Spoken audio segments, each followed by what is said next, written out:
to me, a once-a-week drill, and I'm going to show you how each drill correlates into some form of game, all right? So now we call this 1 foot in. We're not stepping to get 2 feet, in each hole. We're right here. He's trying to push, throw the elbow, tuck the chin, all right? Simulate and burst into the ball, right? Good pad level, arms are loose. He doesn't have his fist balled up. Throw the elbow, throw the head, all right? I don't want to just throw it wide. I want to be tight with it and get my head to that chin. Don't let that backside arm go. That's a good rep right there. Snaps that head around. Stay in square the entire time, right? Pads are down, right? Right here, I don't necessarily like his arms. I like how they're moving, but his elbows are out. Keep them tight to his body, right? We're going to hit this once each way, right? But the focus here is throwing. That's a nice job right here. Throw the elbow, tuck the chin. Generating velocity off the boards. Let's see right here. I'd like them to settle up and square up just a little bit. Good. Throw the elbow. Tuck the chin. Good. All right. Now, here's a good example of it in a game. Comes off of some type of outside flow right here.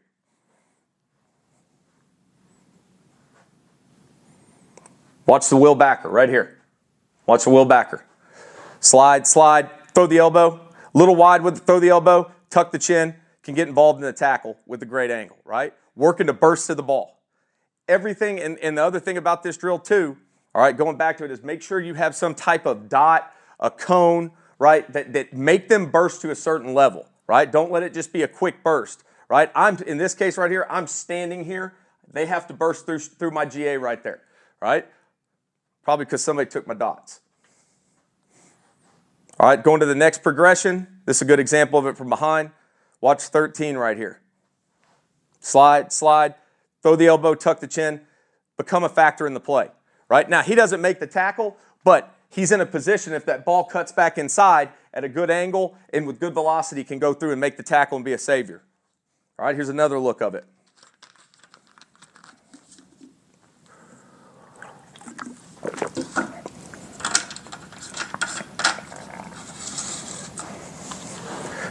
Here's the mic.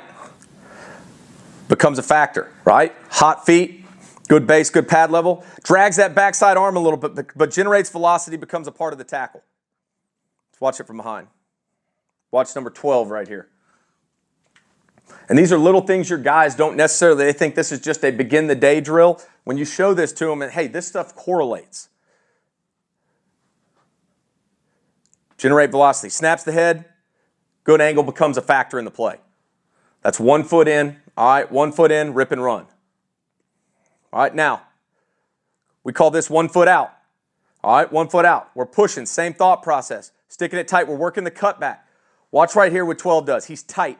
You couldn't even fit a needle through how tight he is to that board right there. Right? And you can do this with cones too. Push, stay tight off the boards. Right? Now, when we do not have pads on, or if you have a guy who has maybe a neck or a shoulder injury that you're trying to keep non-contact, we call this come into balance, giving him a direction, making him come through his hips, staying tight with his body and his arms, right, and just emulating a tackle. Now, when you have a guy that is able-bodied, has pads, we always want to mix tackling into this. Nice job staying tight right here. Boom. Point that inside toe, lean back inside, get the hat across, overemphasize the wrap. I'd like his pad level to be a little bit lower, and I'd like him to continue to run his feet. 3 steps. Pushing, right, tight. Point that toe more right at him. But I like the fact he's coming through his hips at the end. Let's watch one more. All right, so it's the same thought process. We're just adding the cutback action to it. Now, not a great look right here, but if that's going to happen, work through the backside hip, overemphasize the wrap, run your feet. But staying tight, pushing, right? We're not trying to hop over it. Keep our feet a little closer to the ground, right? The biggest thing linebackers got to do is slide. Now, this is a poor example. Way too wide. He can't play the cutback, and it causes a crease in there. See this one right here. Stay tight to it. I should be able to put my foot down. This is a nice job. Only thing I don't like, drops his arms, right? That's wasted movement, right? He's going to hear that coaching point when we watch this. Don't drop your arms. Great footwork, just don't drop your arms. All right, game clip. Now we can work this into our base fits. This happens naturally though as well. All right?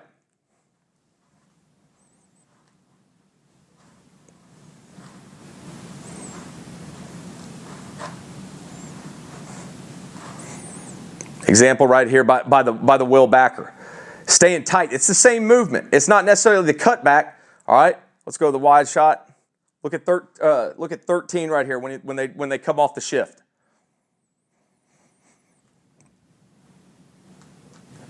Right here. Slide naturally. It's like he's working through the boards, right? Sticks his foot tight, works the cutback. Steps downhill, points his toe. Base a little wide right there. I'd like him to bring his hips through, but I like the aiming of his foot. He's able to get the guy down. All right, another look of it right here. This is a nice job by 12. Watch this backer right here. Working laterally off the cut, just like he's in the boards. Right here. Just like he's off the boards. Lateral, sticks his foot back down.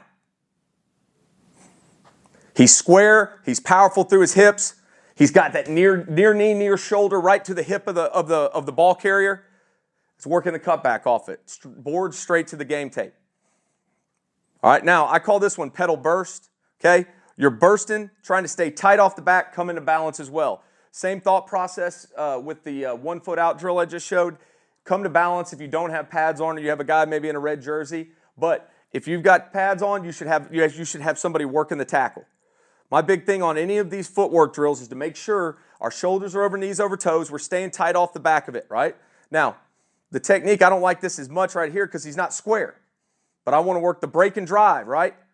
This is a nice example of the break and drive. I need to get out of the way for the picture, but plant foot, break foot, great drive foot, points his toe, comes to balance. Nice job. Pad level.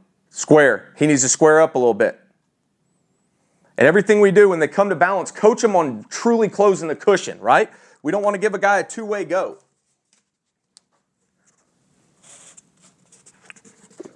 That's a good finish. Got to get that upper body. It's better with the loosened up upper body.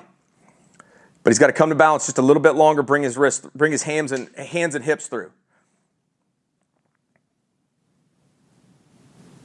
A little wide with the break foot. But same thought process. Shoulders over knees, over toes, making sure we're staying tight to those boards, working off of angles.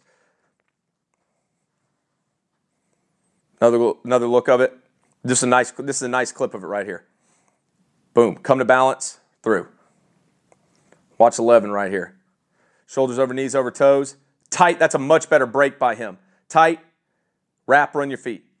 Working some form of contact in there, some form of tackling when we got pads on. Boom, nice break and drive. The only thing right there is I don't like how he breaks down right there. Great finish, but keep closing the cushion faster. Don't wait on him. All right, now we're just working our lateral movement in the boards. We're working to gain ground, hot feet. Hot feet, not trying to get wide outside the boards. I'm not worried about 1 to 2 steps in it. I want you to work laterally, gain ground with each step.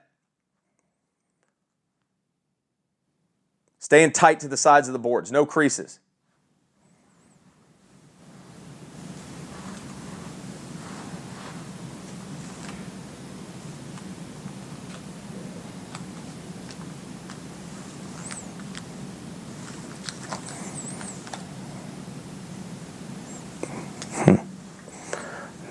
This is a good look of it. Staying tight, everything we're doing, almost like working counter steps.